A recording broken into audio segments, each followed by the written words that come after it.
Welcome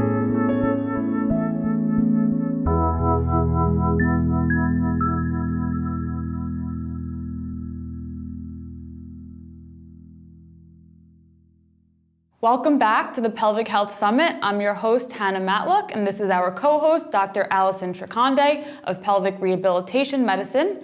And today we are here with Dr. Vapnek. Dr. Vapnek is a New York City-based urologist with a special interest in female urologic conditions. Thanks for being here. It's great to be here. Thank you. So, Dr. Vapnek, what would you say is the relationship between neurologic problems in women and men and the pelvic floor? I think that's a really good question because the way we are trained is typically based on organ systems. So we tend to be taught to think about the bladder and the prostate as if they live by themselves in space. And it's not part of traditional teaching that it really is part of the pelvic floor. So they really are integrated. And I think that's one of the problems that urology has had traditionally, which is separating things out as if they are independent. So I'm not sure if that answers the question. It really does, and it's so wonderful to hear you say that because you don't hear it often. So your level of understanding, we appreciate it. Yeah, I mean, I think it's something that urology training has been changing and has become more modern, I guess, in the way it looks at things, but I think there's still plenty of urologists who will make a quick diagnosis of prostatitis in men, give somebody 30 days of antibiotics and send them on their way and, hope to God that things get better on their own with 30 days of unnecessary antibiotics. Now, can you talk a little about what is interstitial cystitis and how it's diagnosed? So interstitial cystitis is a clinical diagnosis. There is no confirmatory test. There's no blood test. Cystoscopy, which is done commonly, is non-diagnostic.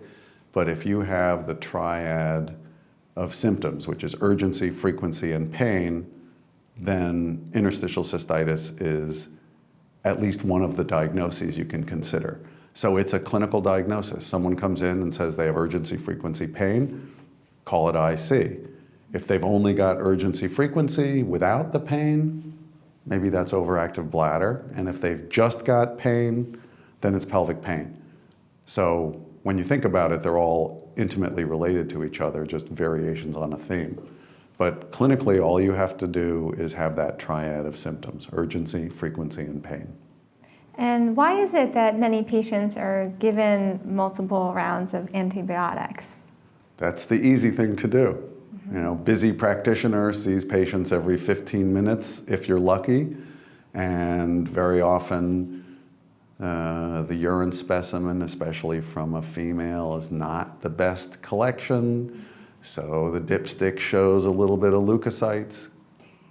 Here's some antibiotics, I'll see you in a month. And so I don't know how many times I've seen patients who either come in with the diagnosis of recurrent urinary tract infections, and then when you actually go back and look at the urine cultures, they're contaminated or they're negative. Sometimes I'll do a straight cath, the urine is crystal clear, and that gets rid of the whole infectious possibility. And that happens all the time. I mean, I see that at least once or twice every week, if not every day. And how would you say IC or interstitial cystitis is treated?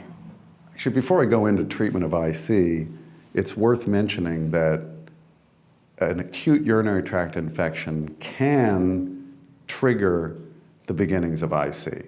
So historically, somebody who's got chronic interstitial cystitis may tell you that 15 years ago, that's how it started with a urinary tract infection.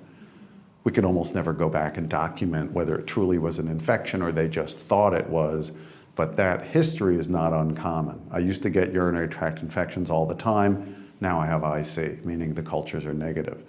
The problem is that the treatment is all over the place. And the oral medication Elmeron can be helpful if you want to wait 2 or 3 months for it to work, which a lot of people don't have that kind of patience. I know I don't. We have the various bladder installations. There's various, we call them cocktails, which include DMSO. I don't use DMSO a lot. DMSO, if you try to purchase it lately, last time I checked, went from $60 or $70 a dose to $600 or $700 a dose, because pharmaceutical companies can do that. That's just America in its deregulated state, to make a political comment. I'm not going to take the financial risk of getting 6 doses of DMSO for $4,200 and then find out that the insurance company's not going to pay for it. But DMSO is one of those drugs. It's a surfactant, actually. It's used in the bladder. You can also put lidocaine in the bladder. You can put steroids, heparin. Some patients really find it helpful, and they'll learn how to do it themselves, so they don't have to come to the office every week to get it put in. But I think between oral medications, bladder installations, and then understanding that since the pelvic floor is often part of the problem, I would say that essentially every patient with IC should be evaluated by somebody who's qualified, because who knows what's chicken and what's egg. And if you're just, again, concentrate just on the bladder, you may miss a lot of what the problem is. Great. Which is obviously something you're very familiar with. Great. And this leads pretty closely into a question that I wanted to ask you. As your role and specialty as a urologist, what does that aspect have in the pelvic health care team as a whole? And I know that you are very knowledgeable on pelvic floor dysfunction, and this is something that you evaluate in your patients, and then you send them out to a pelvic floor physical therapist. But what role does a urologist play in the pelvic health care team? If done properly, the urologist can sort of be the linchpin who is sort of coordinating all of this. And it's very easy when you're in a busy practice to sort of focus on one aspect and forget about the rest of it. And I mean, I do that. It's human nature. It's easier that way. It's a lot harder to think outside the box. It's a lot easier to say, oh, here's your prescription. I'll see you in a month, and then see him back in a month, and then it's quick. Takes a lot more time and mental energy to say, wait a minute, this is not working, or it's not working well enough. I should probably get everybody involved here, because, you know, a physical therapist can do a lot of great stuff, but they can't prescribe medications, so we've got to be there for the medications. So a urologist or a urogynecologist or even a gynecologist, doesn't even matter. Someone's going to get the patient first. And I've always joked that depending upon who the patient sees first, the diagnosis is often dependent on what type of physician that is. So if a patient goes to see a gastroenterologist, guess what? They've got irritable bowel syndrome. And if they see a urologist, it's interstitial cystitis. And if they see a gynecologist, it's pelvic pain. In men, it would be chronic prostatitis. It's like, wait a minute, but these are all the same people. How are they getting different diagnoses? And that's a problem, because then we get focused on one aspect and forget about everything else. All the studies, I should say all the studies, many studies that have come out have looked at how much crossover there is between various pelvic floor disorders, chronic pain syndromes, emotional distress. I mean, to some extent it's intuitively obvious, but when you see it in print, you can say, oh, I knew that. I'm glad these academic guys actually just reinforced what I knew all along. At least that's how I read the literature, is I look for reinforcement of my own biases. And why do you think that more urologists don't know as much about pelvic health conditions and the relationship between pelvic floor dysfunction as, for example, you do? I think it's training. And, you know, I'm no youngster, but I trained in San Francisco, and UCSF had a very progressive chairman who was involved in a lot of this work early on. The interstim device, which I'm not a huge fan of, but certainly has a role in pelvic floor dysfunction, was something that was developed while I was a resident. And we were putting wires through the sacrum in 1988, long before Medtronic bought it and commercialized it. I mean, this was something we were doing under, I guess, a research program. We didn't know what we were doing. We were just residents. We did what we were told. And we were sticking wires in people's, they would lie prone and we'd stick wires through their sacral foramina. And eventually it got bought by a small company, I think, I don't remember the name of the company. And then Medtronic took it over. And now it's big business. I think an interstim device with the lead and the pulse generator is between $15,000 and $20,000, which is a big deal. So in men and women who have IC or other chronic urologic conditions, are these conditions that can be treated and cured, or are these conditions that patients may have to live with for the rest of their lives? I think that a lot of patients have this question. I mean, I think that's one of the questions that comes up early on, because especially if somebody comes to see me as a second opinion who's had symptoms for a while, and there's that feeling of hopelessness, that this is something that they're destined to live with. A term that I had never heard before a few years ago was called catastrophizing. And I'm not sure if it's in the dictionary, but it's in the literature. But that idea that, oh my God, I have to live with this for the rest of my life. How am I going to do that? And certainly if you're being treated inappropriately, then your symptoms may not get better. You have to temper expectations, but I mean, I'll never forget, I can remember different conversations I've had with patients, but I have a patient who is a little unusual in that she actually responds to urethral dilation. And I'm not recommending that for any of our viewers as something that's done frequently. But this particular patient has responded beautifully to it. She does it herself. But she went for second opinion, and she saw one of my colleagues, who's a nice enough guy, and she called me in a panic. And I'll never forget this because I was in San Francisco, and I remember the conversation. She was hysterical that this guy that she saw told her, you know what, it's permanent, you're going to live with it, just deal with it. All right, next patient. And he was completely cold, and I mean, he's a good urologist. His personality leaves something to be desired. And I had to talk her down. And no, I've been seeing her now for the last 5 years, but I remember that conversation like it was yesterday because it was so upsetting. It was upsetting to me to know that one of my colleagues would have done that. What's the point? Why would you tell somebody that? At least give somebody some hope. I mean, depending on how you treat a patient, they may get better quickly or it may take a while, but to lose hope, I mean, there's no role for that. And you've seen tremendous success in a lot of your patients who are able to overcome these issues. Absolutely. And the problem is, and I also tell patients, please don't go on the interstitial cystitis websites because some of them are just really depressing. A lot of the people that spend a lot of time... Like the blogs and the forums. Yeah, you mean, and I mean, there's some good information out there, but then there's a bunch of, the angriest patients and the most difficult patients are the ones that get a lot of time. And they're the ones that spend a lot of time writing about themselves and how terrible doctors are, especially male doctors who just don't understand. And it's like, oh, this is not helpful, honestly. Because then someone says, oh, I mean, I've met patients who come in and I say, oh, by the way, have you gone online? And they're like, no, I thought that might not be a good idea. And I said, you're right. I'm glad you didn't. Because some people will come in and you can tell they've been online. They have that look on their face. I'm like, oh God, you went to one of those websites, didn't you? And you've said before that the patients who do get better aren't writing about their success stories necessarily on these forums.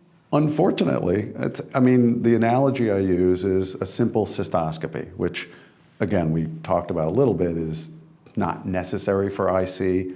I think it's not a bad idea at some point just to make sure there's nothing else going on, I mean, the yield of a cystoscopy, if there's no blood in the urine, is really low. But if you go, cystoscopy is a 5-minute procedure, really not a big deal. But if you go online and see what people have posted about cystoscopy, I mean, you'd think it was something out of a CIA prison and, right up there by waterboarding. And I've had patients undergo cystoscopy, and afterwards they're like, oh my God, that was nothing. I can't believe I was, I stayed up for 3 nights in a row thinking this was going to be so horrible. And so but it's the same thing, that it's almost like that whole, they talk about the echo chamber of online. I'm not going to talk about social media because I don't like it, but boy, is there's stuff out there that gets amplified.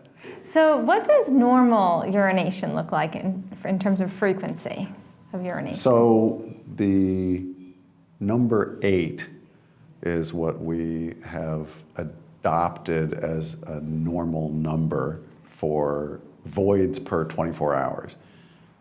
It's unclear exactly where that number came from, although it seemed to appear right about the time that Detrol was released about 20 years ago. And I'm pretty sure that the drug company that made it at the time, which was Pharmacia Upjohn, got a group of quote unquote experts together and they came up with 8. I mean, I don't think there's any data to support that. If you have somebody who urinates 10 times a day and it doesn't bother them, I'm not going to do anything about that.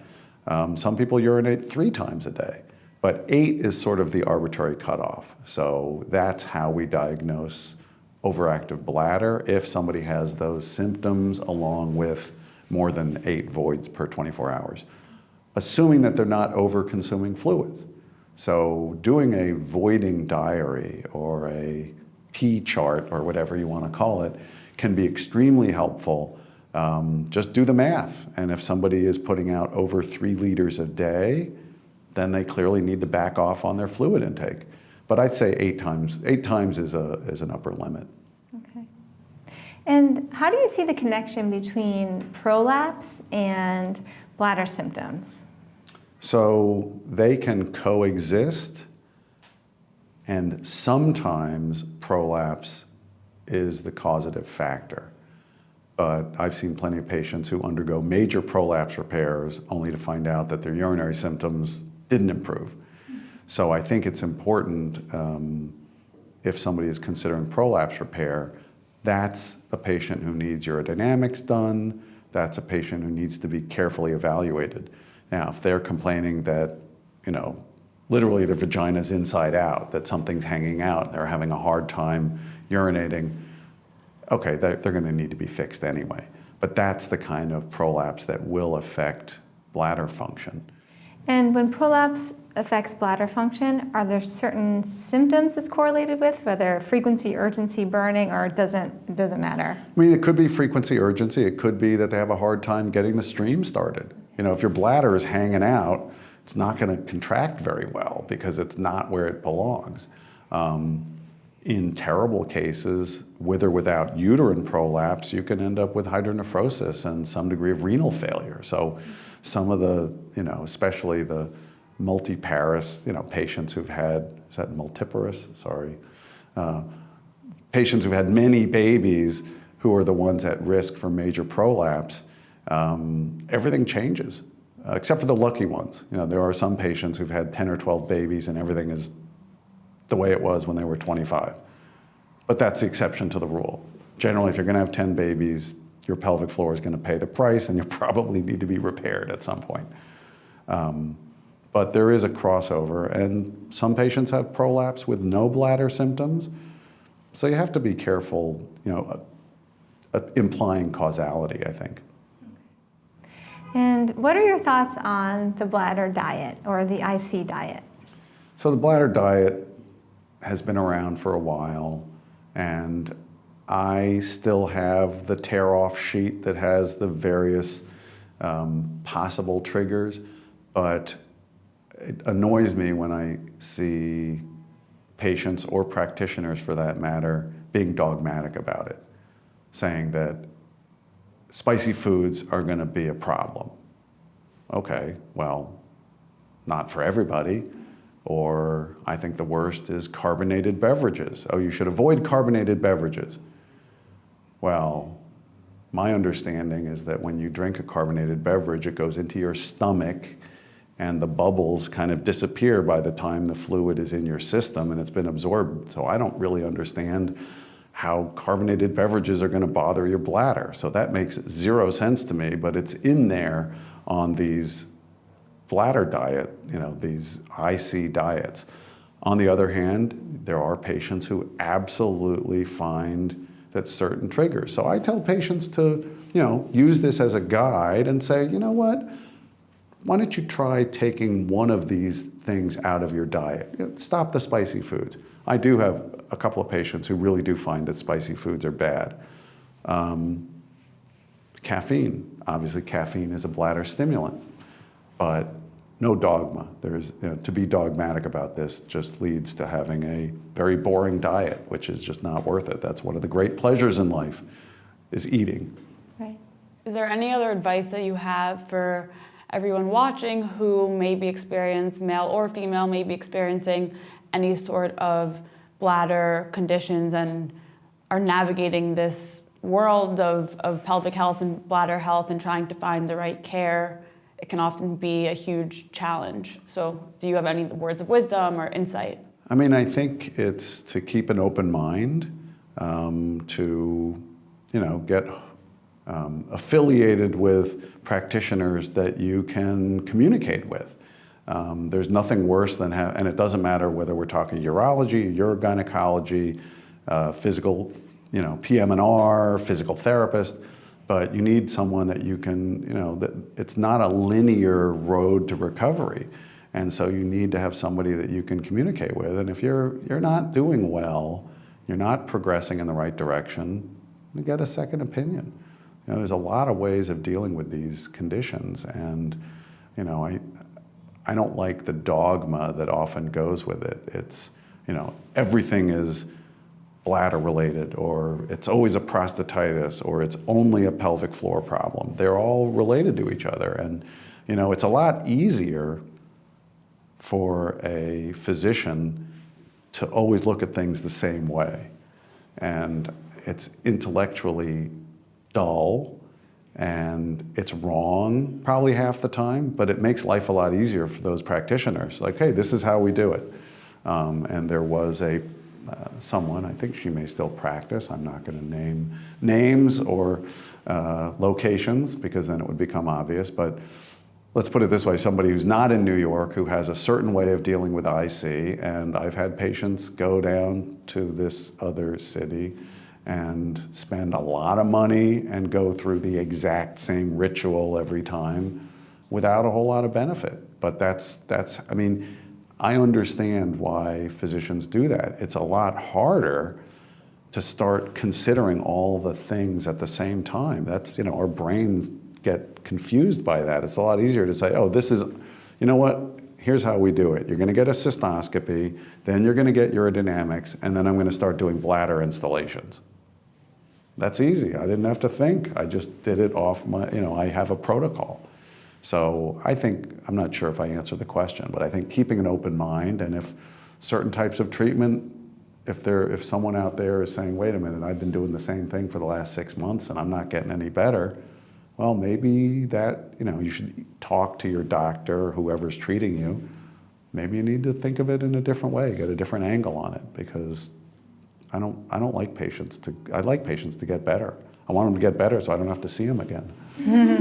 You answered that beautifully and touched upon the point that you can't lose hope as a patient, and there are so many forms of treatments and medications and practitioners who are helping people to heal from these conditions. So if one doctor isn't providing you with what you need, you should move on to find another doctor who will, and that's okay, and that's part of the process.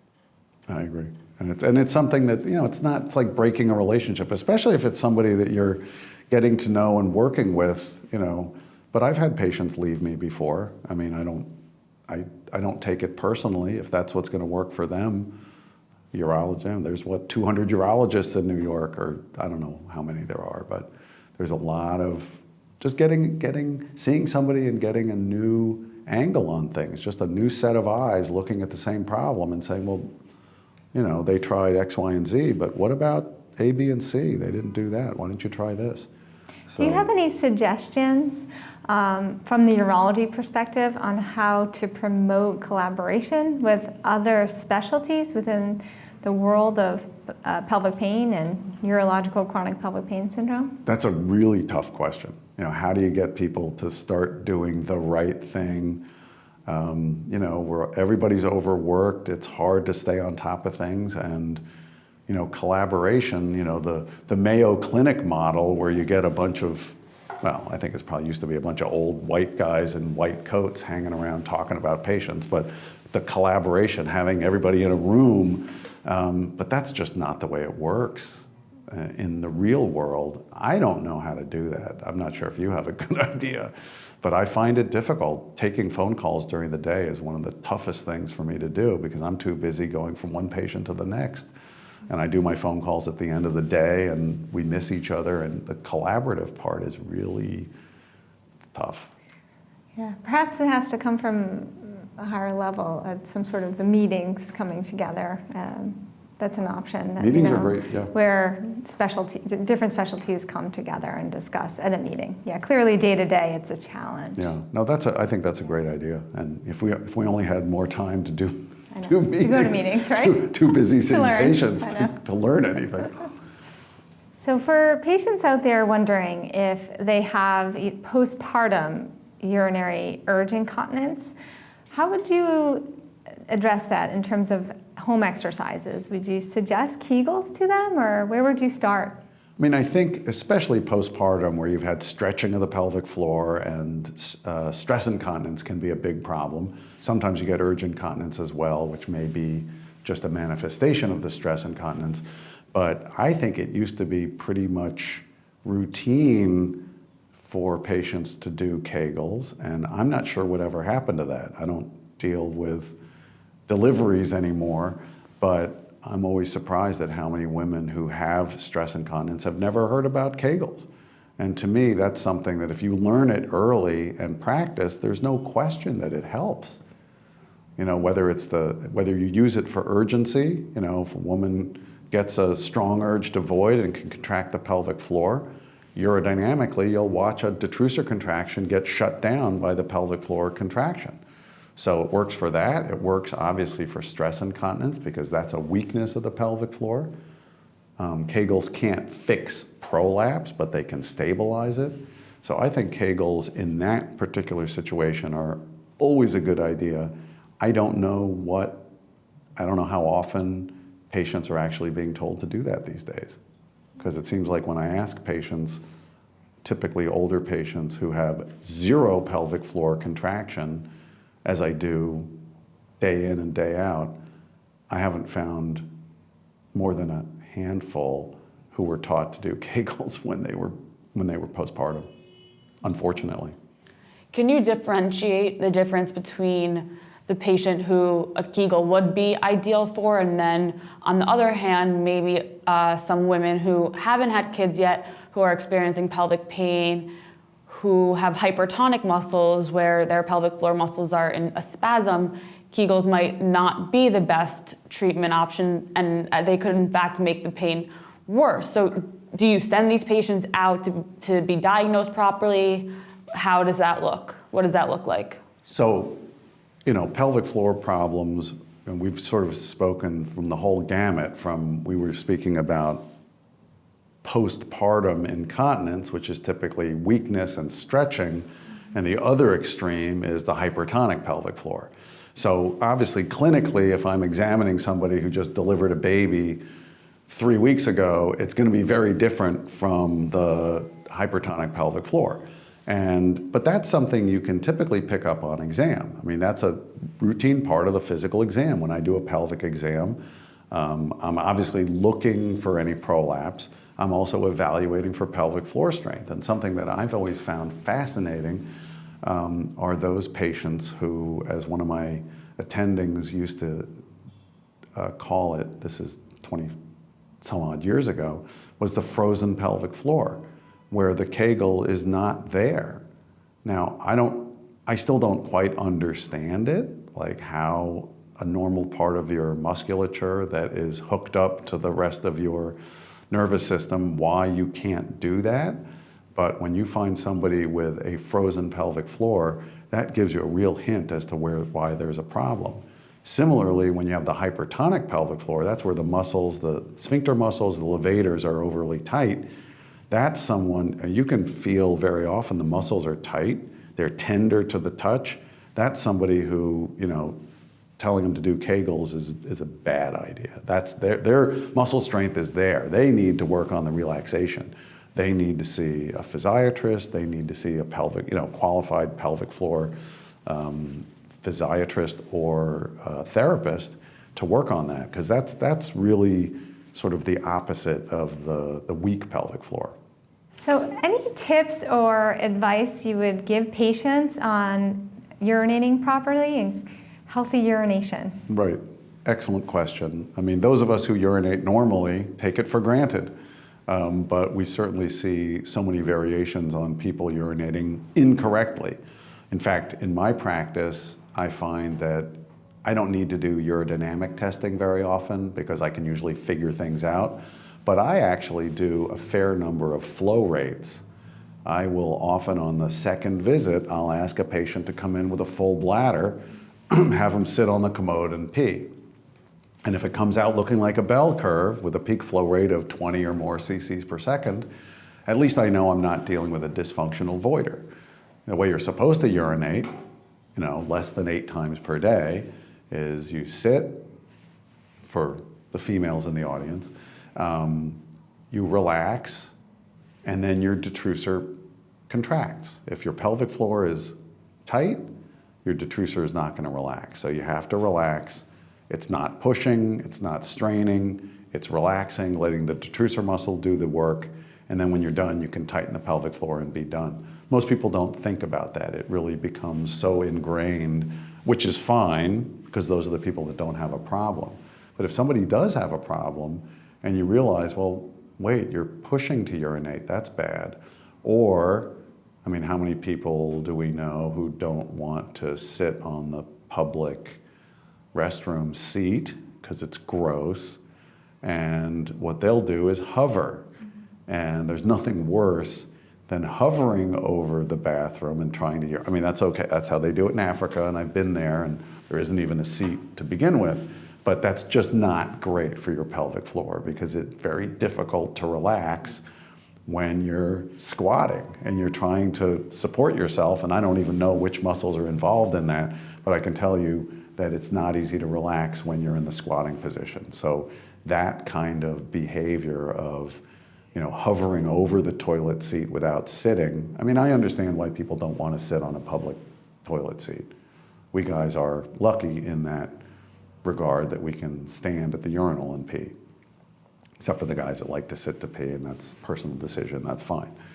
But sit, relax, let the bladder do the work, and then squeeze at the end and you're good. Regarding bladder training, so do you feel it helps? And if so, how would you instruct patients to do it?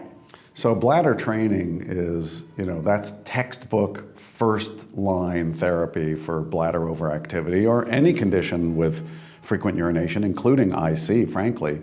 If somebody says, I urinate every 30 minutes, if you tell that person, you know what, try to go 45. And if you can do that for a week, then you can go to 60. And that has absolutely been proven effective, and it's free. You don't need medications. You can do that in conjunction with one of the overactive bladder medications. And we haven't talked about overactive bladder medications because there's 10 of them and it's not that interesting. But bladder training, you can absolutely increase the functional capacity of your bladder just by holding it. And patients may express frustration and say, but I'm gonna get that urge to go. And you just tell them, look, just work through it, because if you can do this for a period of time, you'll functionally increase your bladder capacity. And sometimes it fixes the problem entirely. If somebody's urinating 12 times a day, it's not that big of a stretch, literally, to get them from 12 times a day to 8 times a day, and then you fixed the problem, because at 8 times a day, they're normal. Right. So bladder training is great, and it's, part of that is working your pelvic floor, part of it is just mind over bladder, I think has been a term used, but I'm a big fan of it. Great. So if anyone wanted to contact you or schedule an appointment with you, where can they find you? So my office phone number is 212-717-9500. I have a website, and I believe you could make an appointment through the website as well, and it's www.drjonathanvapnek.com. Thank you, and thanks for taking the time to speak with us today and educate everyone watching on the very close relationship between urologic conditions and pelvic pain and pelvic floor dysfunction.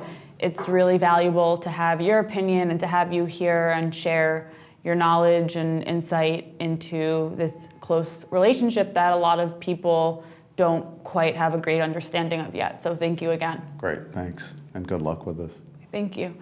If you can relate to this video, please leave a comment below and share this with anyone else who you think may benefit.